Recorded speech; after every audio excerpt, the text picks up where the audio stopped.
I don't know what tracking is in schools. No, I don't know what tracking is. Honestly, I don't know what tracking is. Tracking is where you take students that are of the same achievement, so you could have above average students all in the same class, average students in the same class, and below average students in the same class. Tracking is basically you get put in a certain kind of class in elementary school, and that follows you through all the way through high school. So if you're in an honors class in elementary school, then you'll continue honors in middle school and high school. Tracking is when students are placed in specific tracks based on what they want to study or their intelligence level or a combination of those things.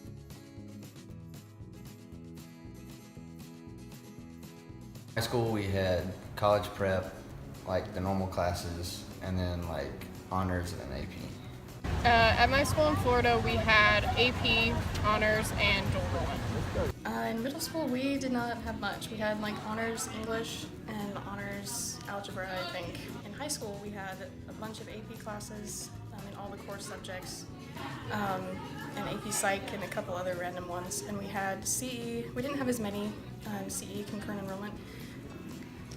In middle school, there were two tracks, so there was an advanced and I guess a regular ed track. And then in high school, there were CP, honors, gifted, and AP classes.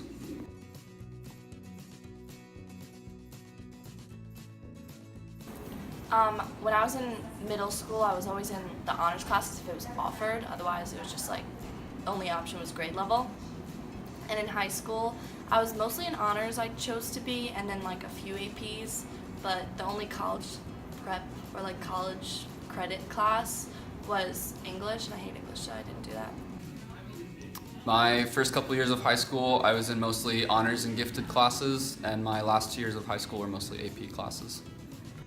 I was mostly in honors, and then I took, I think, one AP class because it was the only one that like fit in my schedule. I was in mostly CP classes until like junior, senior year, and then teachers and friends convinced me to take a few honors classes. To college prep and dual enrollment. Okay, I chose to be in those classes, but also like all of my friends were in those classes, so I wanted to be with my friends. And then my parents also encouraged me to take honors classes just because they knew that would be the best way to prepare me for college. I was influenced to be in those classes by my parents who wanted me to get to a good college. I was hugely influenced. I probably would have chosen AP English on my own because English is a passion of mine, but of the others, AP Math, it's hardcore pressured to take that one. I chose to do them. I was recommended by my teachers, but we always got the option to choose which one to do. I mostly chose for myself to be in the classes that I took. There was definitely encouragement, especially from my mom, to be in certain AP classes, and from a couple of my teachers, just based on how well I had done in their honors or gifted classes, to take an AP class the next year.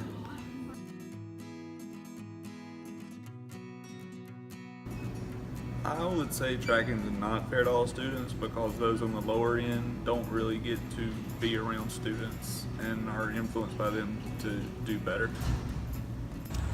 I don't think tracking is fair because it seems like, I wouldn't say that just because a person isn't going down a certain path that they're for sure going to have like a certain job or not go to college or something. No, I don't necessarily think it's fair to all students. I mean, obviously it's fair to students in the honors classes, but then in the like college prep classes, it can kind of hurt them because they aren't exposed, I don't think, to as much as people in honors classes are. But this college prep really does prepare people for like the workforce or college, whatever they're doing. It's the best fit for them, so it just depends on the person, I think. I think that it benefits those in the programs, but those that aren't in the program are labeled inadequate, and then they feel inadequate, and then it just creates this circle that they just stay in. I don't think tracking is fair because it's definitely tough for some students to catch up if they're sitting around the same type of student. So if you're in a lower level class and all you're doing is sitting there with other kids that aren't trying or aren't doing their best, then you're probably not going to move up.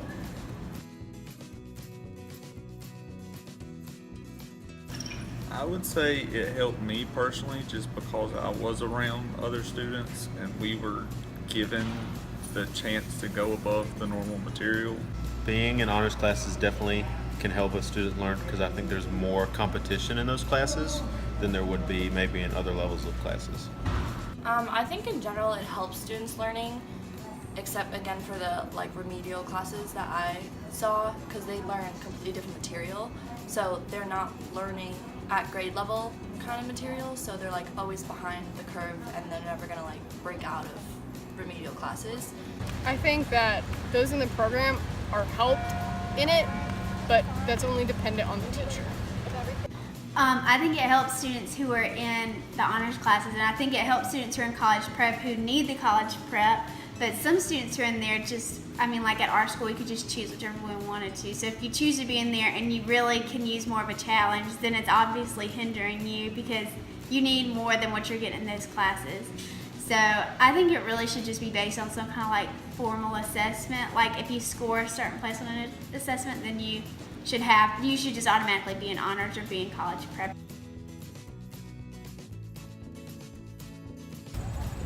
I would say the honors and AP classes were maybe better in the way you learn the material and how much is covered, but I don't really think any of them prepared me that much for college.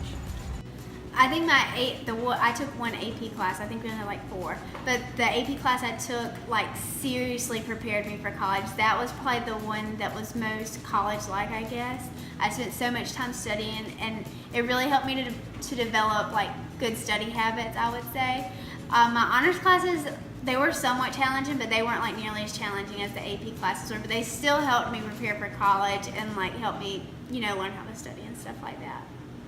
No, I don't think that my regular classes prepared me for college. I think it's because they drilled it into us that college is a certain way, and then you get there and it's completely different than what they say.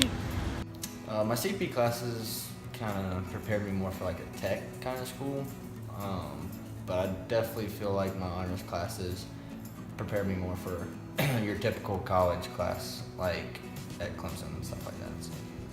My honors classes didn't necessarily prepare me for college, but my AP classes definitely did. I think they were a better representation of what college workloads might be, and I think they definitely did more than honors classes.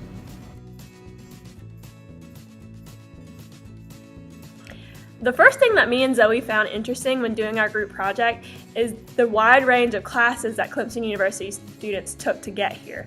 Clemson is a highly recognized and accredited university, so we thought that most students that came here would be on the fast track AP honors track. But we found out that a lot of the interviewees were either a mixture of honors and CP, and some were even strictly college prep classes. So we thought it was interesting that not all students went the same track to get into Clemson University. The second thing we found very interesting was that most of the interviewees said that their college prep and their honors classes didn't prepare them for college. The only classes that prepared them for college were their AP classes, which were highly intensive and required them to study for a test that would give them college credit. This shows that our schools are not doing a very good job of teaching students what they need to know for college in their regular education courses. The next thing that we found interesting is that a lot of honors and AP track students knew and recognized that the college prep track wasn't very fair to students, but then turned around and said that the tracking actually helped them in coming to bigger universities like Clemson. So we found it interesting that the AP honors track students thought that the CP track was unfair even though they weren't a part of that track. The last thing we noticed was that a lot of people didn't know what tracking was when asked what it was. And immediately when they were told what tracking was, they instantly recognized it from school and also recognized it as unfair. This is because in school we're not told that we're being tracked, we just are tracked, and they can immediately recognize what is fair for them and unfair for other students, or unfair for them and fair for other students.